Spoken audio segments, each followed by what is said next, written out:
Good afternoon, and thank you for joining us for this Achates live session on Thursday, the 9th of June. Today, we're going to be exploring the world of donor stewardship and thinking about what really makes effective donor relationship management. Our discussion today is going to be chaired by our director, Caroline McCormick, who I'll be handing over to in just a short moment. To introduce myself, my name is Deborah Larwood, and I'm Director of Development at Achates. We are a creative consultancy with a holistic approach to recruitment, fundraising, and strategy development. We take our name from Greek and Roman mythology. Achates was the close friend and loyal advisor to Aeneas. So we think our name quite neatly describes the relationship that we offer to our clients within the cultural sector. We set up Achates Live to support the sector, bringing fundraisers and other arts professionals together in order to discuss the key topics and also to enable you to help and support one another. Now, whilst we acknowledge that Achates doesn't necessarily have all the answers, what we absolutely do have is an overview of the cultural sector, and we are incredibly passionate about using this perspective and role in the most supportive way. The live streams themselves began as a way for us to support the sector during the first lockdown, which feels some time ago, and they've continued on a regular basis since then, and they're always driven by the topics that you, our viewers, have requested. Now, today's session, as I mentioned, will be focused on the key considerations and components of effective donor management. Whether an individual, a corporate or a trust, those ongoing relationships that you hold with your supporters need the same level of due care and attention that you first invested in bringing that support over the line. Just a bit of brief housekeeping as well to say that all of the information that is shared today in today's conversation is, of course, live and correct at the time of broadcast. Now, without further ado, I'm delighted to be able to welcome three special guests who are going to be exploring this topic with us today. First on our panel is James Clutton, CEO and Director of Opera at Opera Holland Park. In over 20 years at the company, James has produced over 120 opera productions and is responsible for choosing creative teams and casting. James also hosts the podcast From the Producer's Office, is on the advisory board of the National Student Opera Society, and regularly presents live broadcasts from Opera Holland Park. Good afternoon to you, James. Good afternoon. Lovely to be with you. Thank you for asking. Thank you so much. Next on our panel today is Pamela Mccormick, founder and director of United Development. Pamela co-founded United Development in 2000 with the vision to create the premier agency for spotting and supporting Black music talent in the UK. With an international career spanning 30 years in music, Pamela has been recognised for her outstanding work in supporting and educating the next generation of diverse musical talent. She was awarded Campaigner of the Year at the prestigious Music Week Women in Music Awards 2017 and honoured by the UK Music Producers Guild with the Special Recognition Award in 2020. A very warm welcome. It's great to see you, Pamela. Hello, lovely to be here. Thank you for involving me. Thank you so much. And thirdly on our panel today is Neil Deben, Head of Development at Camden Arts Centre. Neil began his career in the lottery department at Arts Council England before setting up a freelance arts consultancy specialising in fundraising and organisational development, where he worked with funders including Evie Fairburn and First Light Movies. Prior to taking up the role of Head of Development at Camden Arts Centre, he worked in fundraising roles at both London Bubble Theatre and Tara Theatre. Hello, Neil. Thank you for joining us. And finally, as I mentioned, today's session will be chaired by our fabulous director, Caroline McCormick, who will be setting the scene for us and then will lead today's discussion with our panel. I'll be back to join you at the end with some questions from the audience. So please do send those over in the chat as we go along, and they'll be picked up by our General Manager, Victoria, and ensure that they are fed into the conversation. So for now, I shall pass things over to you, Caroline. Thanks so much, Deborah, and thanks for hosting Achates Live today. And as you say, a really big welcome to our truly impressive panel this afternoon.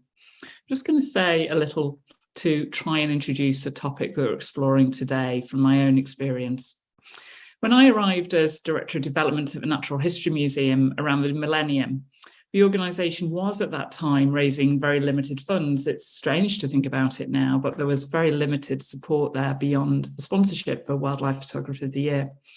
And I inherited an initially 52 million, ultimately 70 million pound target to raise the money to build the Darwin Centre. And so I remember sitting at my desk in those early days and reflecting on who might give to the museum and why. And that led to the development of a prospect list with the team of literally thousands of individuals, which, in order to manage effectively, we developed a series of prospect segment profiles. And then the team went on to develop detailed donor journeys for them over a number of years. And essentially what we did was very simply invited people, engaged people, and if people didn't respond, they were demoted to a B list until they did, or indeed until they were removed from the list completely.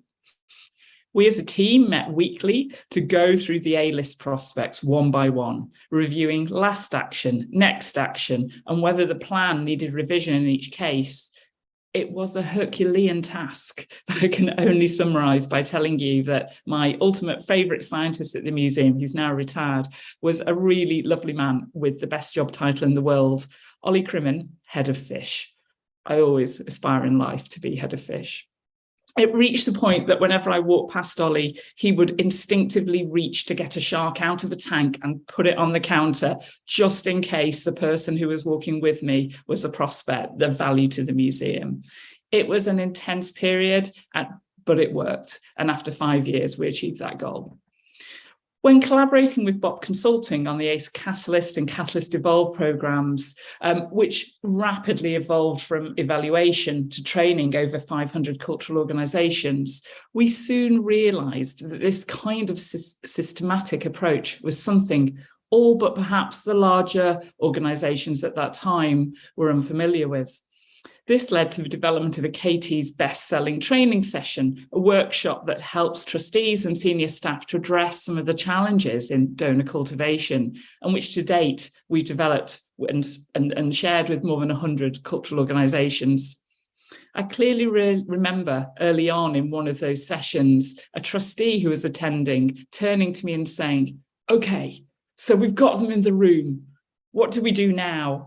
And that was great for me, just realising that the idea of donor journeys was still one which really needs to be established, and perhaps sometimes particularly in the minds of our boards. In 2016, Achates founded the Achates Philanthropy Prize to promote the democratisation of culture and to celebrate first-time donors to cultural organisations. And I'm very happy to say we'll be making an announcement about the prize in the coming weeks. In the years since it was launched, hundreds of cultural organisations have told us compelling stories of how they've developed donor relationships and secured first gifts. And this, combined with our work with organisations of all scales nationwide, has given us something of an insight into the ways in which organisations engage potential supporters and build relationships with them over time. And what is striking, and I'll be interested to see if this comes out this afternoon, is that often we see the same themes unite organisations despite scale, art form, location. Often staff, their knowledge and their passion are great assets. And I think that isn't something to be underestimated. Ollie's legacy lives with me still. But it's clear that there's still work to be done, and in establishing those robust donor journeys that are planned years in advance. So we are so lucky this afternoon to have 3 brilliant fundraisers and leaders from different contexts, different art forms, and working with different types of supporters to share their approaches with us today. So I'm going to hand over to them because they're the experts here. And so, James, I'd love to come to you in the first instance, if I may, to get you to talk through and share a little bit of your experience, if you would. Of course, thank you. I'm the chief exec of this company rather than the fundraiser, but obviously that means I oversee the fundraising and then give additional help when it's needed. The most important fundraiser of all, James. I don't think any of my team will ever hear the last of it now. They're about, now we need a shark. I don't think anything we could ever do has ever matched that. So that's the next point on our list when I go back to the team later on. So just a quick scene setting, really. Opera Holland Park is a company set in Holland Park, but I think that what it is a charity. It's not funded by the Arts Council at any level, on MPO or any event level. So the donors are obviously very important to us. And the thing is, as everyone will tell you in different ways, most of them are split in sort of the transactionary way, what they get out of it, benefits and memberships, or what they get out of it in a philanthropic way, what they believe. And obviously the philanthropic way is easier to control because you can get to people's hearts and it doesn't cost you as much money as the transactional things. I think more and more, particularly since the start of the pandemic, the experience-based thing is become stronger. I think people want more feeling of it rather than just going to an event. They want to have a special bespoke thing around it, or some sort of initial thing that really makes them feel connected to it in a different way. So we really try to do that. I really try to look at things like, is it interesting? I think that we sometimes are guilty of just doing things because they're things that other people do. And I say to my team all the time, would this interest you? The people that we're looking at are not beamed in from another planet. They're us, that we're consumers. And we play a bit of this game about what things that you would like and in other business strands. And I'm always jealous of the football industry, where supports of teams goes from generationally almost without question, even however terrible the team is, and my team is often terrible, but it goes generationally through and through. And so we've tried to look at that and think what we can learn from completely different things that are not charities and not arts companies. And I think the more interesting we can make it, I think there is a prestige of interest of people wanting to talk about what they're doing with their friends or who are obviously possible donors as well, but just of what it's like to do something interesting rather than fill in a form and just give money. And the other thing I look at a lot is, can we deliver that then? Rather than just having this idea and we can't deliver it, can't upkeep it with a relatively small team. And the final thing on that side of things before we start is, what's the longevity of it? Can we get that person back to do that again? Or even more importantly, can we get them back to do something bigger? And so I think it's trying to have the legacy at the beginning of the journey rather than just when we get there. So we're trying to look at that all before we start different things. When we went to a private charity in 2015. When we did that, we created a level of donors called founders, because it was a new company, even though the company existed for 20 years. And that gave us another chance to look at things. So they put in a decent sized money. They're our biggest donors. But we did these levels. And the one I wanted to talk about today really was our level called ambassadors, which is a decent level of financial thing and a lot of benefits they get. But the big thing on that was the choice of name, because it was very deliberate from the beginning that we wanted them to represent us rather than just we give to them. And it was really, we always try to have to remind people about it, because it really was go and find us other people represent us in different areas and ways. So just three things really at the moment that we're looking on, and I was happy to take questions later on, but we have try to answer the things I've just said. We have a young artist scheme every year, and we really live by it. So in this season, the 2022 season, we have 17 people that were young artists who are young artist alumni in senior roles in the company this season. So that includes directors, conductors, and singers. So there's a real genuine sort of immediate graduation. So when we have people supporting the young artists for us, hopefully they support them that year, and that's great, or they can support the young artists in general again the following year. But what we've found is that we can get them supporting the individuals that come through the ranks. So we can get them supporting them, and they feel a sense of pride that they spotted the good one, that then I've given a bigger job to the following year, and then they want to support them. And obviously that costs more money. So that's quite a nice journey. With that, we get the young artists to write notes to them, a little update. We give them the stamps, envelope, address, the thing, just to say thanks for joining us, thanks for supporting me, and then we have a little drinks reception with them. But they have an independent thing, feeling with them. And the other one I think is of quite interest at the moment, you never know.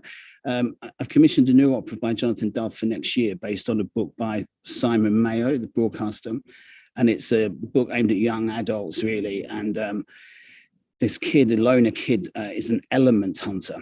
With my accent, I always have to repeat it. It's not an elephant hunter, it's an element hunter.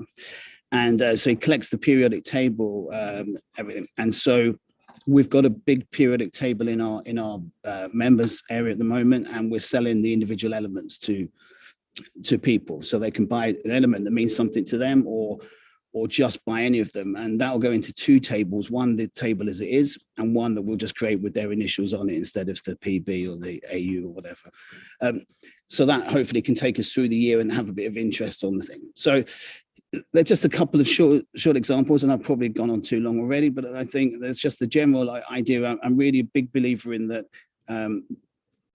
It's their money. They obviously don't have to give it to us, and so the thing we have to do is look after the actual interest rather than it becoming habit forming, which is great, but they actually look forward to do it to see what else we can come up with. Super, thank you, James. You've expressed a number of phrases there that I really enjoyed, and the first that I'd love to pull out, if I may, is prestige of interest. I think that's such a great point. I don't know about our other panelists, but I've certainly observed that I personally and people around me seem to be being very thoughtful about what they're attending and not attending as we come out of the pandemic. So things that we're proud of that we can share the interest of having engaged with, I think makes a lot of sense. I also really loved your point, if I may, about legacy at the beginning. That's super. That is that longevity. And clearly what you're doing very carefully and thinking about your donors and your supporters is what would they enjoy? What would they find of interest? And I just love the fact that your ambassadors have got that title, and the fact that they're representing you. You're giving them a stakehold in your organisation, making them champions, and clearly that deep connection is there. And whilst I can't offer you a shark, I do think you've matched it with your periodic table. I think that's great. What a lovely idea. So creative. And it just really shows, doesn't it, that there are endless ways that we as creatives can express ourselves. And for you as an artist, absolutely, I love it when an organisation really shows its personality and style and does that. That's lovely of you. I mean, really, the development team are loving it because it's obviously a very visual thing to have in the members area. So even if we don't get something from everyone, a lot of people want to stop and look and ask about it. So you know what it's like. The first opening you can get is a great thing that is a conversation starter rather than just being, because obviously people still don't like asking for money. It's a hard thing to do. But when the conversation started on something else, it just gives a little bit more of an opening to engage. And then once you engage, then it's a different thing. And certainly in my experience, working with artists, once you make it part of the creative process rather than the thing that's happening at the side, suddenly it unlocks it for everybody. So really great idea. Thanks so much. Thank you. Pamela, love to come to you, if I may now, please, just to share with us a little bit of your own experience, if you would. Will do, of course. So UD is a national portfolio organisation, and we've just completed our long-term vision of a purpose-built centre building in Newham, and we recently opened the Talent House in partnership with East London Dance, and that was the successful outcome of 5 years of very hard work. We raised 4.1 million in total, of which 2.1 million is UD's bit, and we were backed by strategic stakeholders, the GLA, Arts Council, Newham, London Legacy Development Corporation, Foundation Future London, and genuinely it was grit and determination by a very small team that got us there in the end. And what drove us forward actually was a vision. It was in the face of gentrification of Stratford, where the big beasts were sort of seeing an opportunity. We had to sort of put our padded shoulders on behalf of the young people with whom we work, generally 14 to 25-year-olds, and normally at least 70% global majority. And our vision really was to create this amazing aspirational space for young people that's a bridge to the music industry. So our business development approach is to diversify our income, and we're working towards a fairly even spread of public contributed and earned. And in terms of contributed, which I think is the main focus of our conversation, we primarily generate funding from trusts and foundations and corporates and sponsorship, particularly via music industry partners. We've been funded by a small number of key music and music industry trusts from the beginning, and since their beginning actually in 2000, which is PRS Foundation and Youth Music, and we've received support more recently periodically from others such as the Brit Trust and Vivendi Create Joy. So those are sort of philanthropic trusts created by music industry partners. And then more specifically on, the more sponsorship side, the ladder of kind of corporate giving, to use the term, it often starts with volunteering. So we ask industry partners, music industry executives to speak on panels. Actually, we have a particular event called Industry Takeover, and it has been in the past co-curated by partners as part of their CSR strategy to diversify the music industry and the workforce. And partners on that have included the industry trade bodies and all the major record labels and publishers and promoters, etc. And we also have a partnership with Island Records to support early talent, which is it is a philanthropic exercise, but it is linked into a commercial upstreaming relationship with Universal also. The recording studios in our new building affords us new opportunities, hires, more artist development, and a new academic programme in partnership with the University of East London, which is basically student loan company finance that they will draw down and pass over to us on a franchise type model. So that's a bit of a picture in terms of diversification. I wanted to pull out in thinking about today, a few key features of the fundraising journey that I feel that we've gone through since those very early days in the late 90s when it was just me. So we were co-founded, I co-founded it with a group of hip hop musicians, and we were in the right place at the right time. Late 90s, Labour government, First Minister for Culture, Chris Smith, Pat 10 social inclusion reports. We were sort of in the zeitgeist, of diversifying arts culture, really. So that achieved that sort of those key music trusts, PRS Foundation, Youth Music and Arts Council. But I would say from that point on, it's been about track record. It starts, that I would genuinely say that, there was a need, but we were in the right place. And I think the journey of the organization has reflected how the music industry has changed. So in those early days, it was hip hop, it was, community music. We were supported by London Arts, not the commercial music industry, but, hip hop, Black music culture has shifted from hip hop to garage to grime, and now it's pop music. So now our partners are the mainstream music industry. That has shifted massively in that time scale. So I'd say that a key part of our work has been sector leadership. Our work is aligned with the need to diversify the music education sector to create that pipeline and the music industry workforce. There was a key moment in 2014 where I think we had a step change, and it started with that Catalyst program that got us thinking about action research, longer term sustainability. And it was a pilot project, a needs analysis, sector and competitor analysis, consultation with the industry, with young people, our target audience, and an external evaluation. And I think that external evaluation and the impact of the work has been the thing that has led to the success of building a relationship with mainstream trusts, including Hamlin and Esme, who then themselves were wishing to make a change. And the outcome of that process was to develop a progression route based on creating a new national youth music organization for Black music, borrowing the model that exists for Western classical music. I guess we're saying this work needs support also. Look where the jobs are. It's not an either or. It's, this is worthy of long-term structured development, and it shouldn't be down to fragmentation and the luck of the few. So just a couple of other key points, and then I'll wrap up. Certainly cold applications have not worked for us at all. We've needed to build a relationship through an introduction and regular communications. I think the stewardship has been about clarity of purpose in relation to need, and to continue to deliver to our audiences. Ambition and growth are important as well. I don't think you can keep on doing the same thing. I think keep inspiring, keep building those relationships with those partners, but based on we like to do more. We need to keep moving. The impact of a really good external evaluation report, I think, has been massive for us. And then a couple of other key things, involving young people in cultivation events.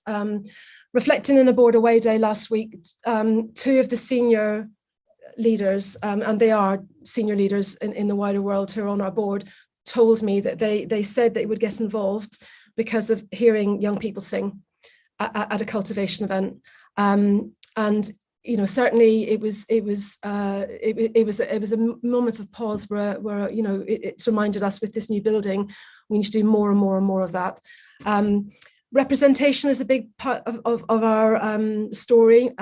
You know, UD has always been Black-led and continues to be Black-led, which means that our staff and board represent the communities with whom we work.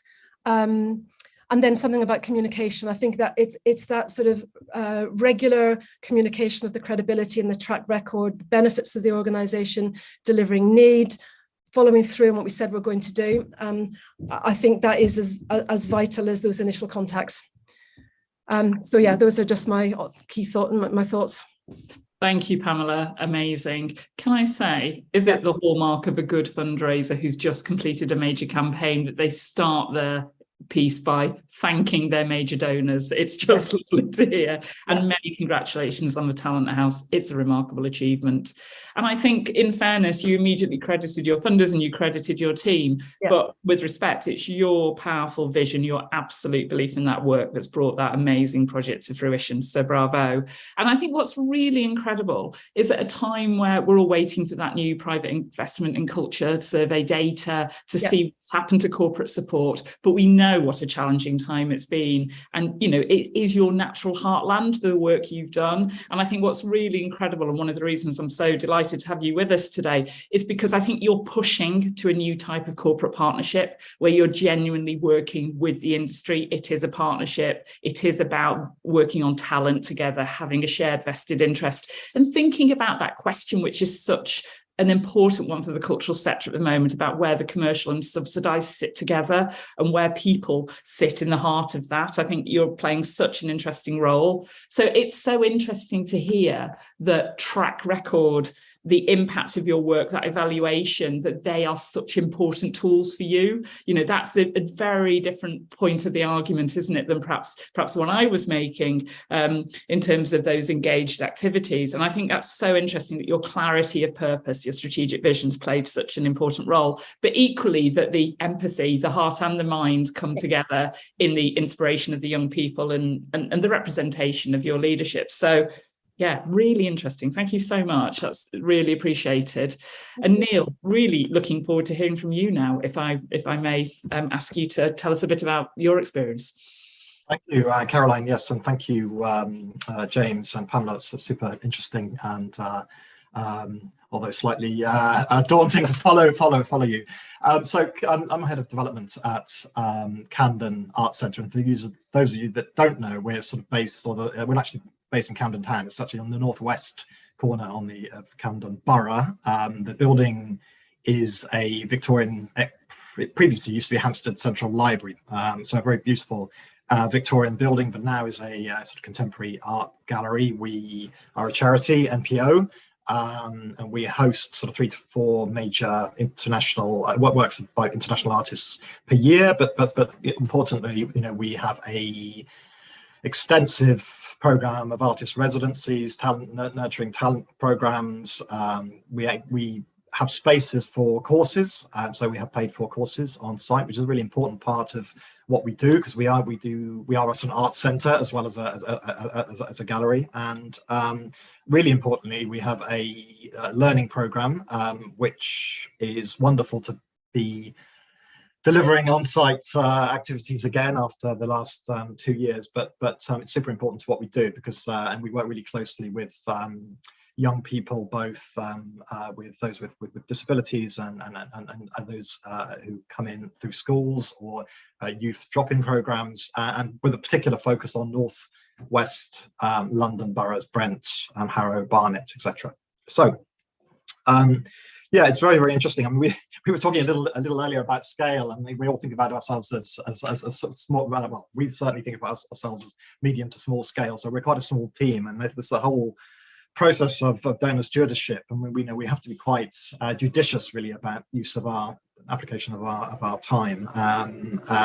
It's very interesting to hear about James and his involvement, because I mean, really central to our work in our donor stewardship is our relationship as a small development team with our director, and the points at which we lean on our director and to come in and support our work, and our chairman and our board. And I know that Caroline, you've met our board, and you know, they're super willing. But you know, it's early.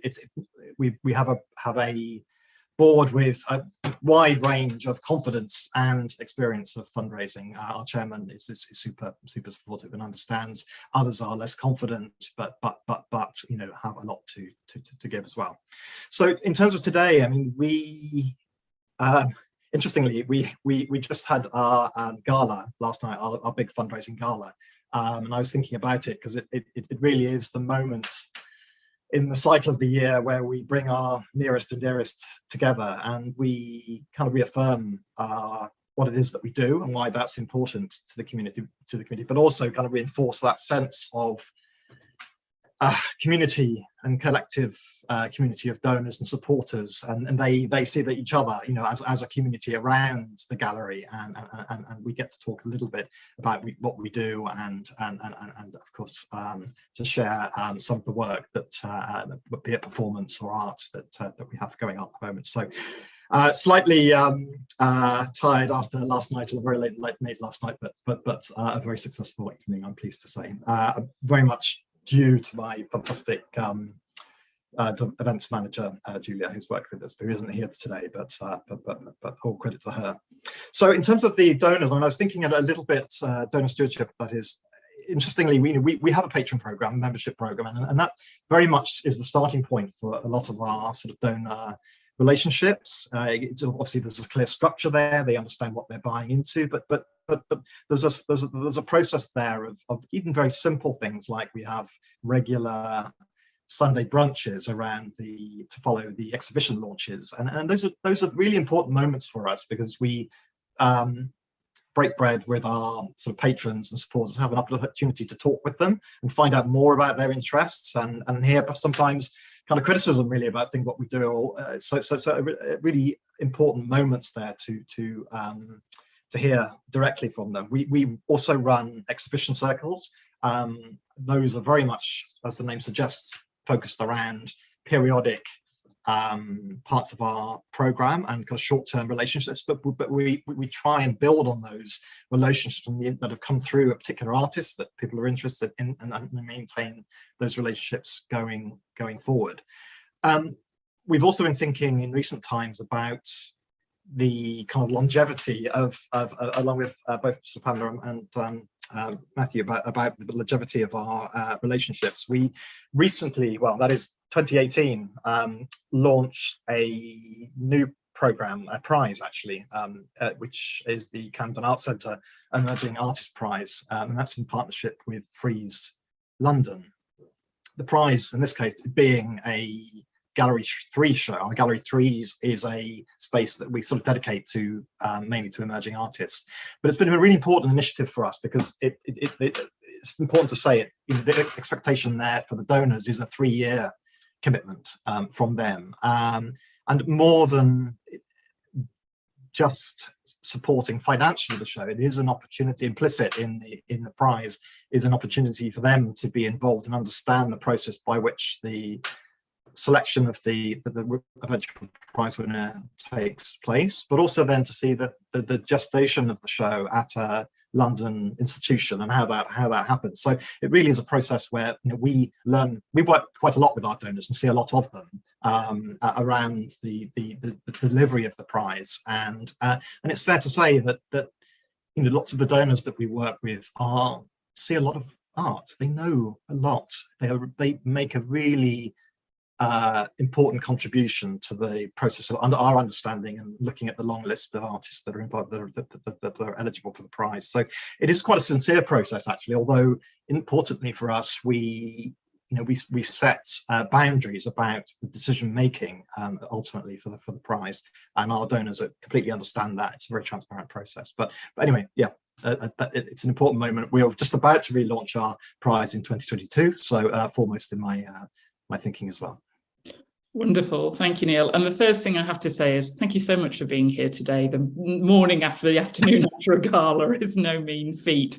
I think what's so wonderful hearing you talk is how the word community resonates through everything you say. I always think that there's a lot of conversation now about what is a 21st century arts centre, but it seems to me that Camden Arts Centre was that instinctively, even before that question was being asked. You're so embedded and owned by your community, and I think that's really powerful and comes through very strongly. And I love the idea that a gala, an event like that, is the moment where you reaffirm those relationships. I think those events are also a really great test of the work that you've done with the community and whether or not they do want to have that relationship reaffirmed or not. So again, congratulations. But what's really nice is just hearing you talk about not only that community, but the listening and respect, the genuine respect you clearly have for your audiences and your community. And that's something that I think we can all do more in. I think often we're too nervous of our audiences. You know, you're saying our audiences are really knowledgeable. They're really involved in the work. They come a lot. And I'm sure the same is true for James and for Pamela as well. And I think sometimes I can see exactly why it happens, but that nervousness about being directed puts us off that audience informed approach. And yeah, hearing about how you're working on the prize and how your audiences are responding is really inspiring. So thank you. Really appreciate it. Now, I've got some questions that I'd love to ask you all, if I may, and I know that Deborah's going to be gathering questions from our audience, our viewers today as well. But my first question really follows on from that point, Neil, so perhaps I'll start with you. And you were saying about how Camden Arts Centre often feels it's a smaller arts organisation, not least because of some of the big beasts in your sector. What advice would you give specifically to smaller arts organisations in reaching and engaging prospects? Yes, it's interesting, isn't it? I think I always think we sort of try and make a virtue of our scale. We genuinely do think of ourselves as a small institution. We're a small fundraising team. It's two and a bit of us. But more generally, as an institution, we try and make a virtue of that intimacy, both to the program, the beneficiaries, but also to the director and the creative team. And so I think, you know, and genuinely our sort of patrons or donors do get that level of that. You know, we need to manage that, of course, just to give our director space to do his job. But you know, we using that intimacy and also to the artists that we work with, importantly. So, you know, the cycle of things I talked about, very, very simple. Brunches, cups of tea. We're lucky to have a beautiful garden. So you know, and a cafe. So we very much make use of, but very, very simple, light touch, thing, and stuff that's replicable elsewhere. Yeah. And again, in your personality and style, I think that's the thing. I loved it when you talked about breaking bread. I think that's such a lovely phrase and genuinely there. Absolutely. Pamela, what about from your perspective? What would you recommend? Oh, I think you're still on mute there. Sorry, just the wheel of death there for a moment.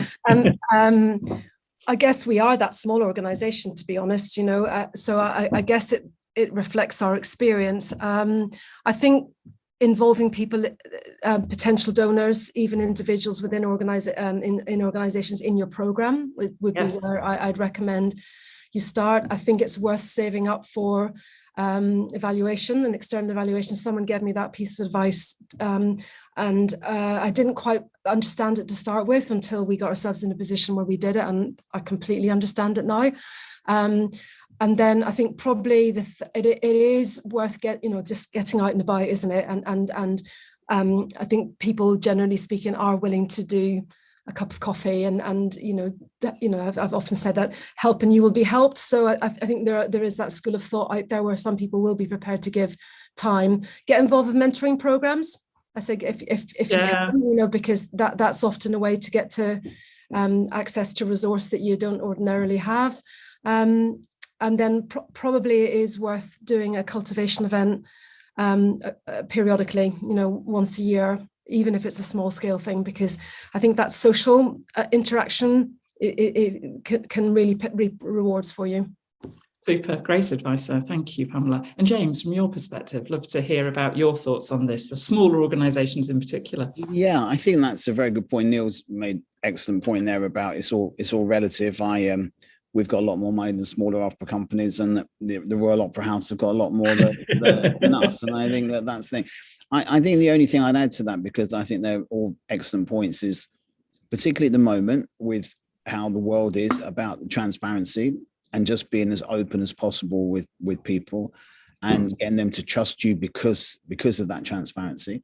But I think also making a virtue, also echoing what Neil said, but making a virtue of that, of the smallness of the company, because I think the difference that the same amount of money can make to a smaller company that it makes to a bigger company is something that when you can make that clear and really show that, that person can make, someone gives an X amount to a small company, change everything. For me, it makes a lot. To the Opera House, you wouldn't even get noticed. I think that's the thing of really not exaggerating, but showing really clearly what that money can do to you as compared to other companies, and making that virtue that they could really change your life with a smaller amount, and by then taking them closer to the center of the company. I think it's a really rewarding thing for smaller companies. Yeah.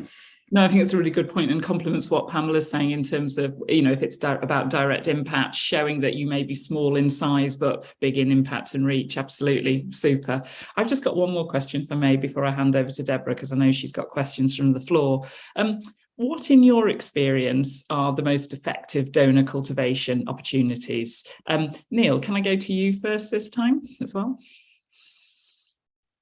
Yes, certainly. Sorry, slight risk of going over ground I've already mentioned. I think for us, we have a very formal cycle of exhibition sort of opening events and things like this. And whilst those are wonderful, showing the venue at full pelt, and and again sort of showing the community, actually not so good for this sort of cultivation thing. So this is why we've set up.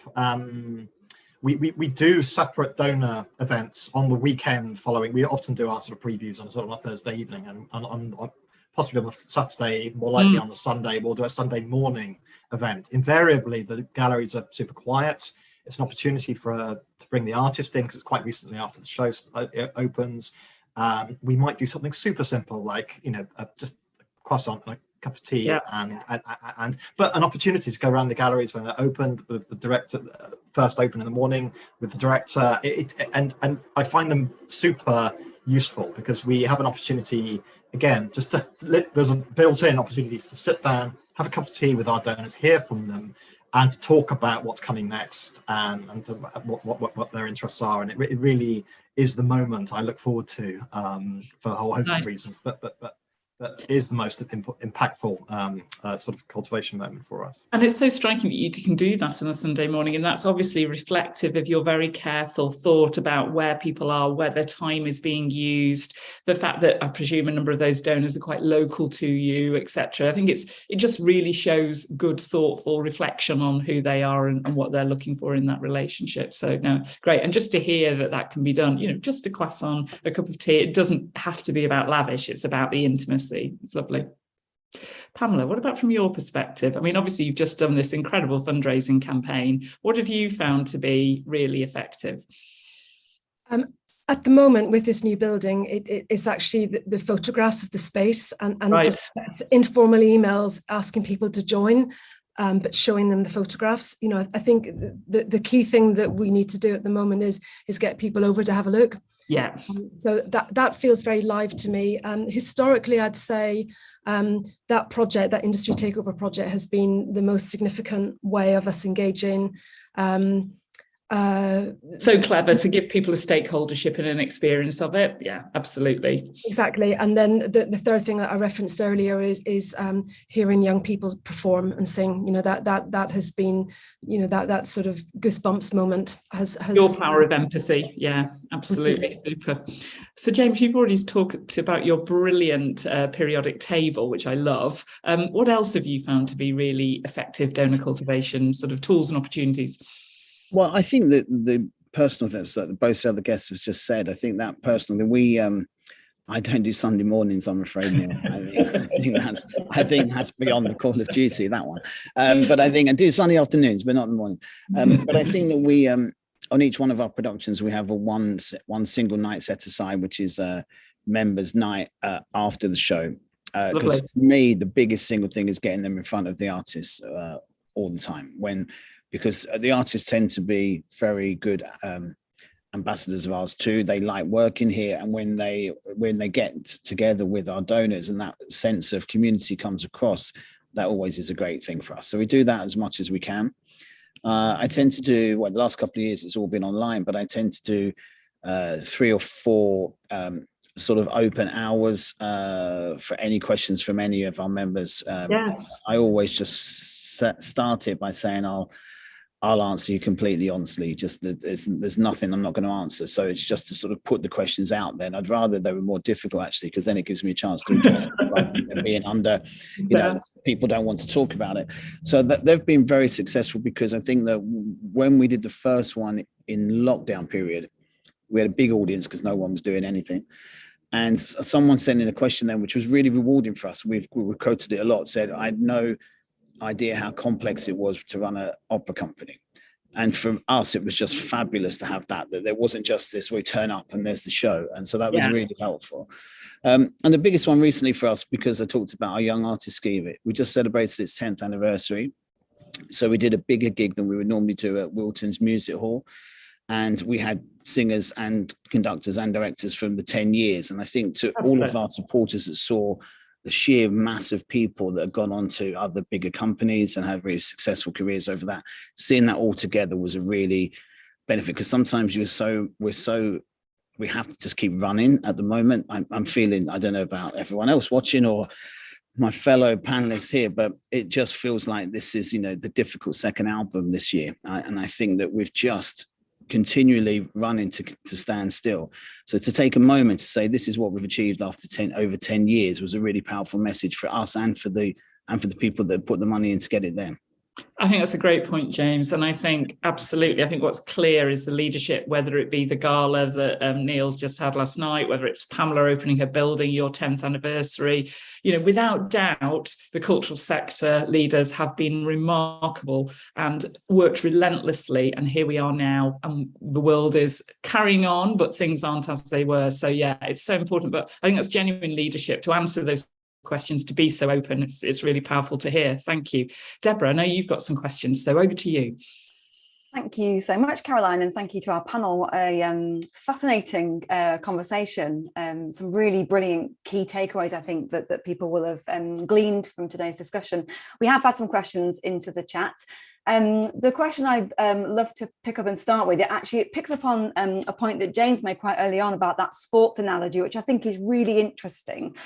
So the question is, do you have any thoughts on how stewarding our current donors can help us to seed that culture of association and support within their family, sort of tapping into that next generation? James, can I come to you on that and get your thoughts? Yeah, I mean, the honest answer is I wish I knew. We're trying that conversation led into us trying this. So we've got a few things of offering heavily reduced memberships to children of our members now, because they could come on their members tickets and that rate and everything, but we're trying to make it that it's not much income coming in from it, but it's the point that is being made that they're members in their own right. So we're just in the middle of starting that at the moment because of that conversation. So I don't know whether it's going to work, but I think that because that was a big thing for me and it was really getting into my brain about it, that we're going to try that at least just to see how that can work. But I've got no idea if it can, because I think arts companies, you do have your favorite arts companies, but it's obviously at its most basic, it's not as tribal. And I think it's trying to get some of that, because you can go to an opera company and go to another one without everyone thinking that you're ridiculous. So it's just trying to get that level of support, because people do bring their kids and we're adults, a lot of them as well, but there's not that sense of belonging. So that is the thing that I'm really looking at, but I haven't managed to achieve it yet. Thanks, James. It's so interesting, isn't it? Sort of building that affinity in the most organic way. It's really interesting. I'm conscious of time, so I'm going to just pose one more question to our panel, which is sort of an offshoot, really, in a sense, of the the previous question. So the question is, we obviously invest so much time as organisations stewarding our current supporters, and particularly for an organisation which perhaps has leaner resources. The question is, how do you maximise the energy you're pouring into stewardship so that you're also cultivating other supporters? Pamela, I wonder if I could come to you on that question, please. Long hours. I think it's about intentionality, isn't it? It's about creating a list and an action plan and doggedly looking at it every week, even if you don't quite get to it. I think it is often. I mean, I try to do it by physically removing myself 2 days a week to work from home, which is supposed to be the strategic working. Don't always achieve it, but that's the goal. But I certainly look at my to-do list every day and remind myself that both things are really important. It's a fundraising plan, isn't it? And it's a stewardship plan that we just have to keep working on, like any other sort of project management tool, I think. Yeah. Absolutely agree with that. It's that discipline, isn't it? It's about ensuring you're always prioritising and carving out the time. Excellent. Neil, any final thoughts from you on sort of how to maximise your energy in terms of cultivating while stewarding? Probably not much to add to what's already been said. I mean, other than that, again, as a small team, we work super. We're constantly on this, do you know what I mean? It's the constant conversation across the desk, between me and my colleagues, and then with the director, and so it feels so live, and we feel quite. We keep a live conversation, whether it's always in that super systematic way that we've been talking about, or actually sometimes a little bit more like organic, the conversation we were having this morning following the gala, who said what, what does that mean, what did they particularly enjoy, so I think we do keep it very live, and so it's the ongoing conversation, isn't it? Lovely, thank you, Neil. I think what, if I may, I would summarise in saying fundraising is a team sport, and it's that rigour of having everybody lean in and engage, because everybody has their part to play. Well, I'm quite sad to say, actually, it's time to wind up today's conversation. First of all, I'd just like to say a huge thank you to our panellists. So thank you so much to James. And thank you for having me. Thank you. Thank you. And thank you to Pamela. Thank you very much, Pamela.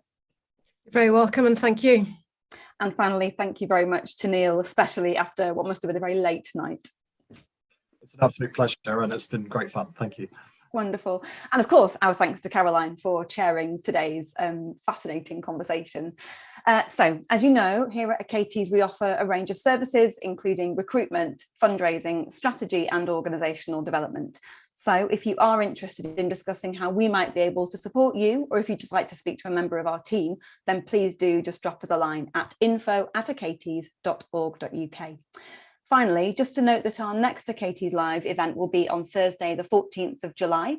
There'll be more details to follow soon, so just keep an eye on your inbox. It remains for me to say thank you again for joining us this afternoon, and we look forward to seeing you back with us next month. Bye for now.